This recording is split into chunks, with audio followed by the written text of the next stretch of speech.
ಬೆಂಗಳೂರಿನಲ್ಲಿ ಮಳೆಗೆ ಪ್ರತಿಷ್ಠಿತ ವಿಲ್ಲಾಗಳೇ ವಿಲವಿಲ ಅಂತಿವೆ.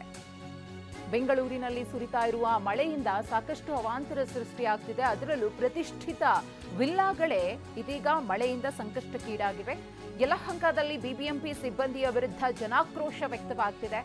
ಮೋಟಾರ್ನಿಂದ ನೀರನ್ನ ಹೊರಹಾಕ್ತಾ ಇದ್ದಾರೆ ಸಿಬ್ಬಂದಿ ಕೆಲಸಕ್ಕೆ ಅಪಾರ್ಟ್ಮೆಂಟ್ ನಿವಾಸಿಗಳು ಅಡ್ಡಿಪಡಿಸಿದ್ದಾರೆ. ನಮಗೆ ನೀರು ಖಾಲಿ ಮಾಡೋದು ಬೇಡ ಅಂತ ಆಕ್ರೋಶವನ್ನ ಹೊರಹಾಕಿದ್ದಾರೆ. ಈಗ ನೀವೇನೋ ತಾತ್ಕಾಲಿಕವಾಗಿ ನೀರನ್ನ ಖಾಲಿ ಮಾಡಿ ಹೋಗ್ತೀರಿ, ಆದ್ರೆ ಶಾಶ್ವತ ಪರಿಹಾರವನ್ನ ಯಾವಾಗ ನಮ್ಗೆ ಕೊಡ್ತೀರಿ ಅಂತ ಹೇಳಿ ತಮ್ಮ ಆಕ್ರೋಶವನ್ನ ಹೊರಹಾಕಿದ್ದಾರೆ. ರಾಜಕಾಲುವೆ ನೀರು ಬರದಂತೆ ತಡೆಯಿರಿ ಅಂತ ಹೇಳಿ ಸ್ಥಳೀಯ ನಿವಾಸಿಗಳು ಗರಂ ಆಗಿದ್ದಾರೆ. ಗಮನಿಸ್ತಾ ಇದ್ದೀರಿ ಯಲಹಂಕದಲ್ಲಿ ಯಾವ ರೀತಿಯಾಗಿ ನೀರು ನಿಂತಿದೆ ಅಂತ ಹೇಳಿ. ಪ್ರತಿ ಬಾರಿಯೂ ಮಳೆ ಬಂದಾಗ ಇದೇ ರೀತಿಯ ಪರಿಸ್ಥಿತಿ ನಿರ್ಮಾಣವಾಗುತ್ತೆ. ಮಳೆ ಬಾರದೇ ಇದ್ದಾಗಲೂ ಕೂಡ ಇದೇ ರೀತಿಯ ಪರಿಸ್ಥಿತಿಯನ್ನು ನಾವು ಎದುರಿಸ್ತೀವಿ. ಯಾಕಂದ್ರೆ ರಾಜಕಾಲುವೆಯ ನೀರು ಆ ಪರಿ ಇಲ್ಲಿಗೆ ಬರುತ್ತೆ ಅಂತ ಹೇಳಿ ನಿವಾಸಿಗಳು ಹೇಳ್ತಿರೋದು. ಕೆರೆಗೆ ನೀರು ಬಿಡಲು ಸಿಗದ ಅನುಮತಿ, ಅರಣ್ಯ ಇಲಾಖೆ ನಿರ್ಧಾರದಿಂದ ನಿವಾಸಿಗಳು ಪರದಾಡುವಂತಾಗಿವೆ. ರಾಜಕಾಲುವೆಯಿಂದ ನೀರು ಬಿಡಲು ಅನುಮತಿ ಸಿಕ್ಕಿಲ್ಲ, ಕೆರೆಗೆ ಚರಂಡಿ ನೀರು ಸೇರುತ್ತೆ ಎಂದು ಅನುಮತಿ ಕೊಟ್ಟಿಲ್ಲ. ಇದರಿಂದಾಗಿ ವಿಲ್ಲಾಗಳಿಗೆ ರಾಜಕಾಲುವೆಯ ನೀರು ನುಗ್ತಾ ಇದೆ. ಅದು ಕೂಡ ಕೊಳಚೆ ನೀರು ಈ ರೀತಿಯಾಗಿ ನುಗ್ಗಿದಾಗ ನಮಗೆ ಕುಡಿಯೋದಕ್ಕೂ ಕೂಡ ನೀರಿರುವುದಿಲ್ಲ. ಟ್ಯಾಂಕ್ಗಳಿಗೆ ಈ ಕೊಳಚೆ ನೀರು ಸೇರ್ಪಡೆಯಾಗುತ್ತೆ. ಕಳೆದ 1 ವರ್ಷದಿಂದಲೂ ಕೂಡ ನಾವು ಮನವಿಯನ್ನ ಮಾಡ್ಕೊಳ್ತಾ ಇದ್ದೀವಿ, ಶಾಶ್ವತ ಪರಿಹಾರವನ್ನ ಕೊಡಿ ಅಂತ ಹೇಳಿ. ಆದ್ರೆ ಅಧಿಕಾರಿಗಳಾಗ್ಲಿ ಸ್ಥಳೀಯ MLA ಆಗ್ಲಿ ಯಾರೂ ಕೂಡ ತಲೆ ಕೆಡಿಸ್ಕೊಳ್ತಿಲ್ಲ ಅಂತ ಹೇಳಿ ಆಕ್ರೋಶವನ್ನ ಹೊರಹಾಕಿದ್ದಾರೆ.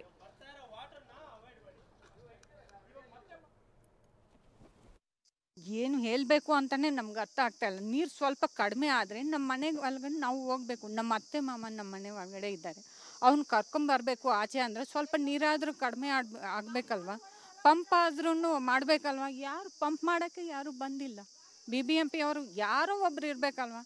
ಏನು ಮಾಡಬೇಕು ನೀವೇ ಹೇಳಿ, ನಮಗಂತೂ ಅರ್ಥ ಆಗ್ತಾಯಿಲ್ಲ. ವೆಯ್ಟ್ ಮಾಡ್ತಾಯಿದ್ವಿ ಯಾರಾದರೂ ಬರ್ತಾರಾ ಅಂತ. ಎಲ್ಲರೂ ಹೋಟೆಲ್ಗೆಲ್ಲ ಶಿಫ್ಟ್ ಮಾಡ್ತಾಯಿದ್ದೀವಿ, ನೋಡಬೇಕು ನೆಕ್ಸ್ಟ್ ಏನು ಅಂತ. ಫುಲ್ ಎಲ್ಲ ನಮ್ಮ ಜೀವನ ಎಲ್ಲ ಒಂದೇ ಸಾರಿ ಅಪ್ಸೆಟ್ಟು. ಈ 4-5 ಮಂತ್ಸು ಹಿಂಗೆ ಇರುತ್ತೆ ನಮ್ಮ ಕತೆ. ಯಾಕೆಂದ್ರೆ ಅವರು ಸೊಲ್ಯೂಷನ್ ಕೊಟ್ಟಿಲ್ಲ ಅಂದರೆ ನೀರು ಬಂದಮೇಲೆ ಇದೇ ಥರ ಇರುತ್ತಲ್ವ, ಏನು ಮಾಡೋದು?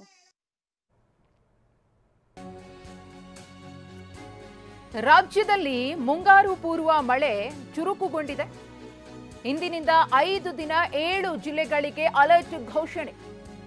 ಇಂದಿನಿಂದ ಮೇ 22ರವರೆಗೂ ಕೂಡ ಮಳೆಯ ಮುನ್ಸೂಚನೆ ಸಿಕ್ಕಿದೆ. ದಕ್ಷಿಣ ಉತ್ತರ ಒಳನಾಡು ಕರಾವಳಿಯಲ್ಲಿ ಭಾರೀ ಮಳೆಯಾಗುವ ಮುನ್ಸೂಚನೆ ಸಿಕ್ಕಿದೆ. ದಕ್ಷಿಣ ಒಳನಾಡಿನಲ್ಲಿ ಇಂದಿನಿಂದ 5 ದಿನ ಆರೆಂಜ್ ಅಲರ್ಟ್ ಅನ್ನು ಘೋಷಿಸಲಾಗಿದೆ. ಹಾಗೆಯೇ ಬೆಂಗಳೂರಿನಲ್ಲಿ 48 ಗಂಟೆ ಮೋಡ ಕವಿದ ವಾತಾವರಣ ಇರುತ್ತೆ. ಹಾಗೆಯೇ ಗುಡುಗು ಸಹಿತ ಧಾರಾಕಾರವಾಗಿ ಮಳೆ ಆಗುವ ಸಾಧ್ಯತೆ ಇದೆ ಅಂತ ವೆದರ್ ಡಿಪಾರ್ಟ್ಮೆಂಟ್ ಮುನ್ಸೂಚನೆಯನ್ನ ಕೊಟ್ಟಿದೆ. ಪೂರ್ವ ಮುಂಗಾರು ರಾಜ್ಯದಲ್ಲಿ ಚುರುಕು ಪಡೆದುಕೊಂಡಿದೆ. ರಾಜ್ಯದ ಬಹುತೇಕ ಜಿಲ್ಲೆಗಳಲ್ಲಿ ಕಳೆದ ಕೆಲ ದಿನಗಳಿಂದ ನಿರಂತರವಾಗಿ ಮಳೆ ಸುರಿತಾ ಇದೆ.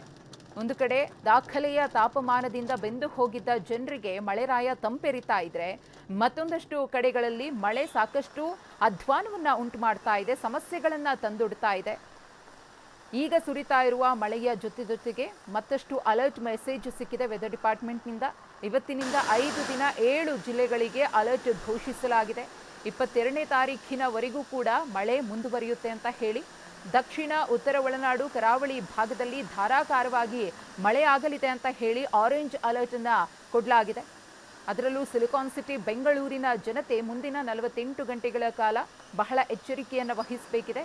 ಇವತ್ತು ಕೂಡ ಬೆಳಗ್ಗೆಯಿಂದಲೂ ಮೋಡ ಮುಸುಕಿದ ವಾತಾವರಣವೇ ಬೆಂಗಳೂರಿನಲ್ಲಿ ಇದೆ. ಆಗಾಗ ಮಳೆರಾಯ ದರ್ಶನ ಕೊಟ್ಟು ಹೋಗ್ತಿದ್ದಾನೆ. ಅನೇಕ ಭಾಗಗಳಲ್ಲಿ ಮಳೆ ಈಗಲೂ ಕೂಡ ಧಾರಾಕಾರವಾಗಿ ಸುರಿತಾ ಇದೆ.